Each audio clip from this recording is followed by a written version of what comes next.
तर आणखी एक महत्त्वाची बातमी, मुंबईत तसेच परिसरात संथ गतीनं मतदानाच्या तक्रारी येत आहेत। देवेंद्र फडणवीसांनी हे म्हटले, निवडणूक आयोगाने या तक्रारींकडे गांभीर्याने लक्ष द्यावं, असंही देवेंद्र फडणवीसांनी म्हटलेलं आहे।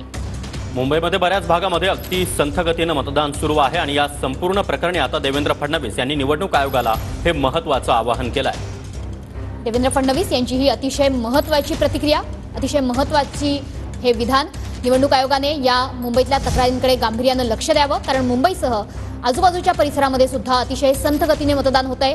पवई, मुंब्रा या ठिकाणी मतदारांच्या रांगा लागलेल्या आहेत, अनेक तासांपासून मतदार खोळंबलेले आहेत। आदित्य ठाकरे यांनी देखील एक व्हिडिओ ट्विट करत निवडणूक आयोगाला या संदर्भात माहिती दिलेली होती। तसंच मतदान केंद्रावर लोकांना प्यायला पाणी नाही, लोकांना चक्कर येऊन ते खाली पडतायत असं देखील आदित्य ठाकरे यांनी म्हटलेलं आहे। आणि या सगळ्या पार्श्वभूमीवर आता देवेंद्र फडणवीस यांनी या संपूर्ण प्रकरणाची दखल घेतलेली आहे। निवडणूक आयोगाला त्यांनी गांभीर्यानं याकडे लक्ष द्या असं आवाहन केलेलं आहे।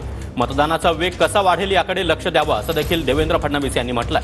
उपमुख्यमंत्री देवेंद्र फडणवीस यांचं हे अतिशय महत्त्वाचं आवाहन, निवडणूक आयोगाला त्यांनी हे आवाहन केलंय की मतदानाचा वेग आता लवकरात लवकर वाढवायला हवा, कारण अतिशय संथ गतीने सकाळपासून मतदान होत आहे। मुंब्र्यातली दृश्य सध्या आपण बघतो आहोत। मुंब्र्यामध्ये सुद्धा मतदारांनी अनेक तासांपासून रांगा लावलेल्या आहेत। मतदार हे 3 ते 5 तास झाले खोळंबलेले आहेत। तर दुसरीकडे पवईमध्ये देखील मोठ्या प्रमाणात मतदारांच्या रांगा आहेत, मात्र मतदान हे अतिशय संथ गतीनं सुरू आहे।